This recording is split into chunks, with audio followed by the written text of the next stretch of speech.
నువ్వు నేర్పిన విద్య నీరజాక్ష అండు. పాపం రాజశేఖర రెడ్డి గారు చాలా కష్టపడి డబ్బులు సంపాదించారు, అన్ని వేల కోట్లు సంపాదించి పాపం ఇద్దరు బిడ్డలకి సమానంగా ఇస్తే ఆ సంపాదన ఇవ్వలేదు చెల్లికి. చాలా బాధ కలిగించే అంశం ఇది. పాపం సాక్షి పేపర్లో వాళ్ళకి రావాల్సిన వాటా ఉంది, ఇవ్వలేదు. భారతీయ సిమెంట్స్లో ఇవ్వాలి వాటాలు, ఇవ్వలేదు. పాపం ఆవిడ ఈ రోజున పడుతున్నా ఎంత నిజం బాధ వేసింది. పాపం మరి ఇవ్వాలి కదా, సొంత చెల్లికి ఇవ్వాలి, ఇవ్వడు ఇతరం. సొంత చెల్లికి ఆస్తి ఇవ్వనోడు మనకెలా వాటాలు పంచుతాడమ్మా? మీరు ఆలోచించండి. మాట్లాడితే భయపడతా ఉంటారు. నేను రాజకీయాలు వచ్చినప్పుడు నేను ఒకటే అనుకున్నా, నేను మంచి చేయడానికి వచ్చా, చాలామంది పెద్దలను కలుపుకెళ్తా, జ్ఞానుల్ని కలుపుకెళ్తా, మేధావుల దగ్గరికి వచ్చి తల ఉంచుతా, అనుభవజ్ఞుల దగ్గర నా శిరస్సుని వాళ్ళ పాదాల దగ్గర పెడతా.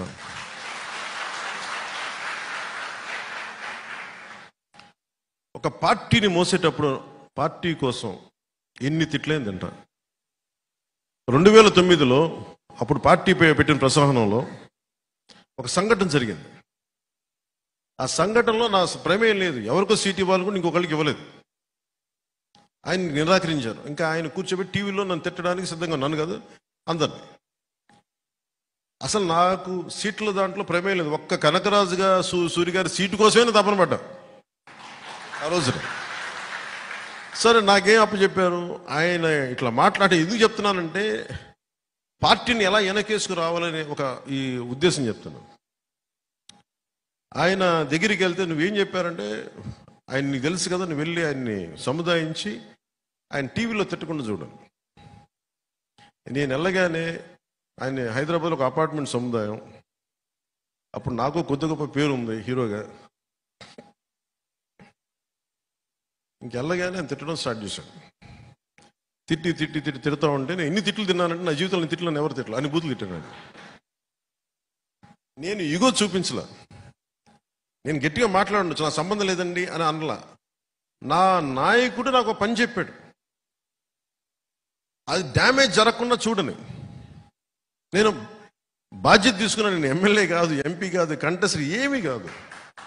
కానీ నేను నా నాయకుడు నమ్మి నా నాయకుడు బాధ్యత తప్పు చెప్తే నేను వెళ్ళి ఆయన ఒకటి చెప్పాను, తప్పు జరిగిందేమో నాకు తెలీదు, ఈ నిర్ణయంలో నా తప్పు లేదు, నా ప్రమేయం లేదు, కానీ వాళ్ళు తీసుకున్న పరిస్థితులు తీసుకున్నారు, అందువల్ల పెద్ద మనసుతోటి మీరు నన్ను క్షమించండి. వాళ్ళందరి తరపున మీ పాదాలు పట్టుకొని భార్యాభర్తలు ఇద్దరికి క్షమాపణలు చెప్పి ఒక 10 నిమిషాలు అలాగే తల ఉంచి కూర్చున్నాను.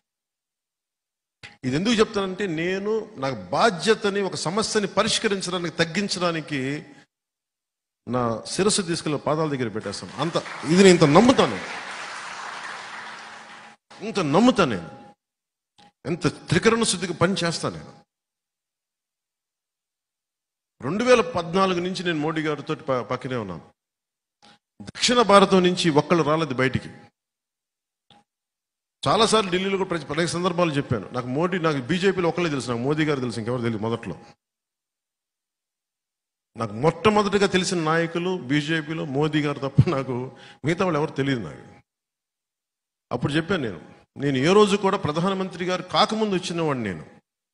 ఆయన భవిష్యత్తు ధృవతార ఆయన భారతదేశానికి, అది గుర్తించి వచ్చినవాడిని. నేను ఆయన్ని వెంట నడుస్తాను. ఆ రోజు దక్షిణ భారతంలో మొట్టమొదటిగా వచ్చింది నేనే. నేను బయటికి వస్తే నన్ను ఎన్ని రకాలుగా వెటకారాలు తిట్లు తిట్టారు. నన్ను ఛాందసవాద అన్నారు, మతవాద అన్నారు. ఈ రోజున దేశం అంతా ఆయన నీరాజనాలు పలుకుతూ ఉంటే ఇప్పుడు అందరూ కామ్గా కూర్చున్నారు. అంటే నేను ఎప్పుడు రిస్కులు తీసుకున్నాను, అది నేను చెప్పేది. అంటే నేను ఒక నాయకుడిని నమ్మితే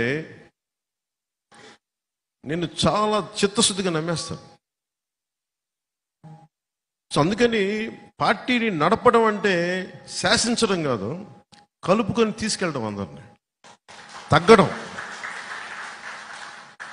ఆధిపత్యం చెలాయించడం కాదు. పదవి అనేది ఆధిపత్యం చెలాయించడానికి కాదు, అందరినీ సముదాయపరచడానికి, కలిపి మెలిపి తీసుకెళ్ళడానికి, అందరం కలిసి ఒక ఉమ్మడి లక్ష్యాన్ని సాధించడానికి. నేను